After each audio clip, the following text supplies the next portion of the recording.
എങ്ങനെയുണ്ട് കൊച്ചേട്ടാ? ഫോട്ടോസ് ഒക്കെ കൊള്ളാം. ആരാ കൂട്ടത്തിലൊരു സുന്ദരക്കുട്ടപ്പൻ? അതാ നന്ദു സാറ്. പുള്ളിക്കാരന്റെ സോങ്സ് ഒക്കെ കമ്പോസ് ചെയ്തത്. എന്നതാ? അല്ല, പാട്ടൊക്കെ ട്യൂൺ ചെയ്ത ഞങ്ങളുടെ ഇംഗ്ലീഷ് ലെക്ചറാ. പാട്ടും കൂത്തൊക്കെ കൊള്ളാം. പക്ഷെ ഉത്തര ക്ലാസ് വരുമ്പോ വട്ടപൂജ ആണെങ്കിലേ ചേട്ടൻ നിന്നെ തോലുച്ച് ഷീറ്റാക്കി മാറ്റും. പറഞ്ഞേക്കാം. ആ പോയിരുന്ന് പഠിക്കേ.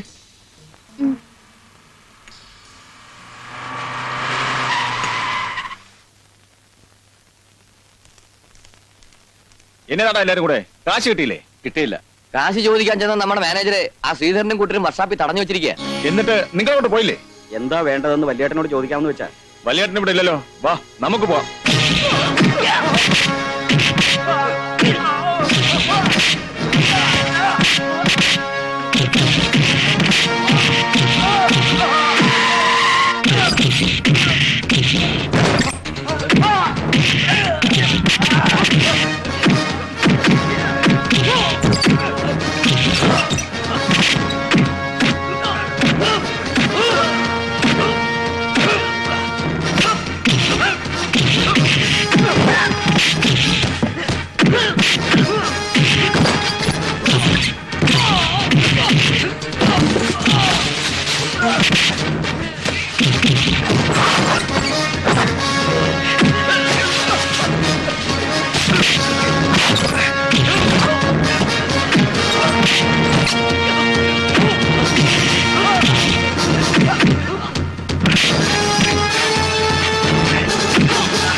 വല്യ മുതലാളിയില്ലേ? ഇവിടെ ഇല്ലല്ലോ.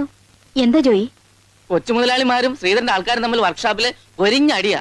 വല്യ മുതലാളി എന്തേ? അയ്യോ, ആൾ എസ്റ്റേറ്റിലാണല്ലോ. ഞാൻ ഉടനെ ഫോൺ ചെയ്യാം.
Understand?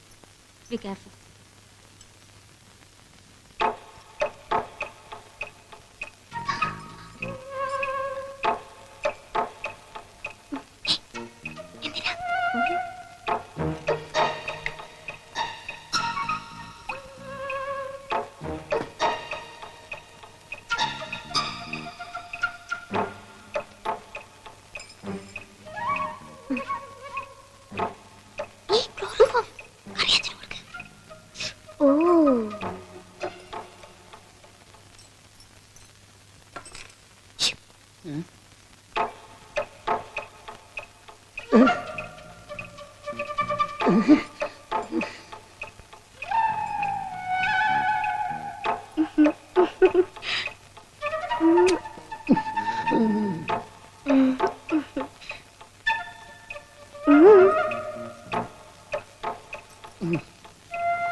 എന്തായി കാണിക്കുന്നേ?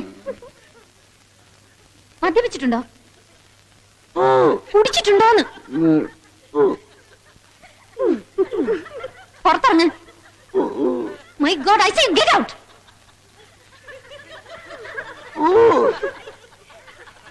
Stop it.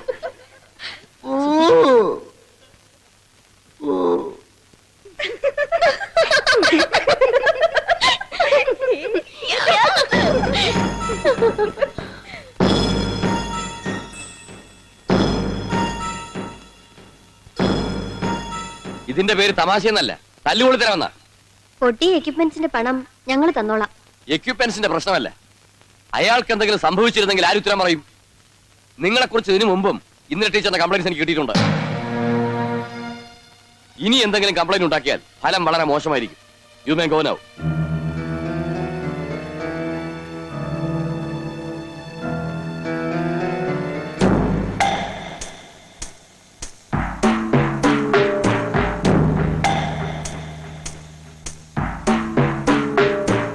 വന്നിങ്ങോട്ട് കയറിയതേ ഉള്ളൂ, അപ്പോഴേക്ക് അവിടെ ഒരു ജാട. പ്രൊഫസർക്ക് കംപ്ലൈന്റ്സ് കൊടുത്തിട്ടുണ്ടത്രേ. ലെക്ചർ എന്ന് പറഞ്ഞാൽ വലിയ പ്രൈം മിനിസ്റ്റർ ആണെന്നുള്ള വിചാരം. നമ്മളോടുള്ള കളി അത്ര നല്ലതിനല്ലെന്ന് ഒരു സൂചന കൊടുക്കാതെ പറ്റില്ല. സൂചന എന്ന് പറഞ്ഞാൽ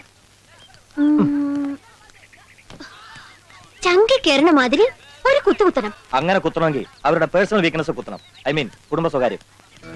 അവരുടെ വീട്ടിലെ സെർവൻ കല്യാണി എന്റെ വീട്ടിനടുത്തുള്ള അവരാളെങ്ങനെ? പൈസ കണ്ട കമ്മിൽ നടിച്ചു വീഴുന്ന ടൈപ്പാ. അപ്പൊ നമ്മുടെ റൂട്ട് ക്ലിയർ. പക്ഷെ ചെലവ് ചെയ്യണം. എന്ത് വേണമെങ്കിലും ചെയ്യാം. ഇന്ദിരാ നന്ദഗോപാൽ എന്ന പൊതുശത്രുവിനെതിരെ നമ്മുടെ 6 അംഗ പട്ടാളം അംഗം കുറിക്കുന്നു. Okay okay.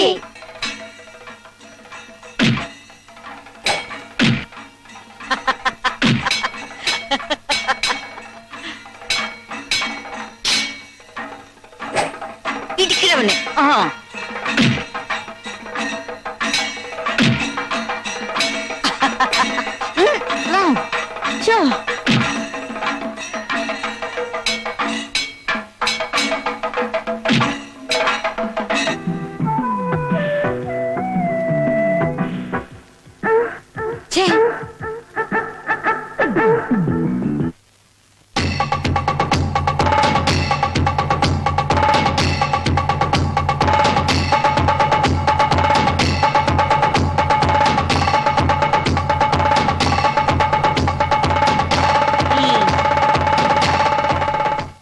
അന്തസ്സുള്ള തറവാട്ടി പറഞ്ഞവർക്ക് പറ്റണ പണിയാണോ ഇത്?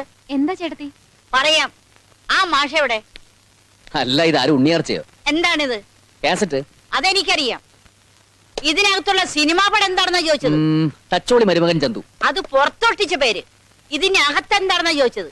അതിപ്പോ ഞാൻ എങ്ങനെ അറിയാനാ? വേണ്ട വേണ്ട, അറിയാഭാവം നടിക്കണ്ട. കെട്ടിയോനെ പിരിഞ്ഞിരിക്കുന്ന പെണ്ണിന്റെ മനസ്സിലാക്കാൻ വേണ്ടി വേണ്ടാതീനങ്ങളുള്ള സിനിമ കൊണ്ടുകൊടുത്ത ആർക്കും മനസ്സിലാവില്ലെന്ന വിചാരം. വേണ്ടാതെ നിങ്ങൾ നല്ല ഫൈറ്റുള്ള പടാണെന്ന് വിചാരിച്ച് കണ്ടപ്പോഴല്ലേ സായിപ്പ് മദാമി കൂടി അയ്യോ എനിക്ക് പറയാനേ നാണിക്കട. അമ്മച്ചി നല്ലോണം ഇരിക്കുന്ന അയൽക്കാരുമായിട്ട് വെറുതെ. അപ്പൊ നീയും കൂടി അത്തോണ്ടുള്ള പണിയാണല്ലേ? അങ്ങനെ വരട്ടെ. വായും മനസ്സറിയാത്ത കാര്യത്തിന് ചേട്ടത്തി വേണ്ടാത്ത അർത്ഥം കൊടുക്കരുത്. ഇതെന്തോ അബദ്ധം പറ്റിയതാ. അബദ്ധം? ഞാൻ ഉള്ളിടത്തോളം കാലം എന്റെ വീട്ടിൽ ഇങ്ങനെയുള്ള അബദ്ധങ്ങൾ നടക്കാൻ ഞാൻ സമ്മതിക്കില്ല. എന്റെ നല്ല നേരത്തിന് ആ മലയാളം കാസ്കറ്റ് കാണാൻ തോന്നിയത്. ഇല്ലെങ്കിൽ ഗൾഫിൽ കിടന്ന് പൊരിയുന്ന എന്റെ മോന്റെ മാനം പോയേനല്ലോ കർത്താവേ. ഓടി അറവാണിച്ചി നിങ്ങളെ നിന്റെ പോപ്പ്. ഒന്നും തോന്നരുത്, അമ്മച്ചിയുടെ സ്വഭാവം അറിയാലോ. കാസറ്റ് കടക്കാർക്ക് തെറ്റിയതായിരിക്കും. എന്തായാലും ഇനി കാസറ്റ് മാറുന്ന പരിപാടി വേണ്ട. മാത്രമല്ല ട്രീസ ഇനി ഇങ്ങോട്ട് വരാതിരിക്കുന്നതാവും നല്ലത്. സോറി. ട്രീസിയോട് അങ്ങനെ പറയാൻ പാടില്ലായിരുന്നു. ആ തള്ള വിവരമില്ലാണ്ട് എന്തോ പറഞ്ഞു വെച്ച്. വേണ്ട, പണ്ടേ ഞാൻ പറയാറുള്ളതല്ലേ, ആവശ്യത്തിൽ കൂടുതൽ അടുപ്പം ആരോടും വേണ്ടാന്ന്. ഇപ്പൊ മതിയായില്ലേ? അല്ല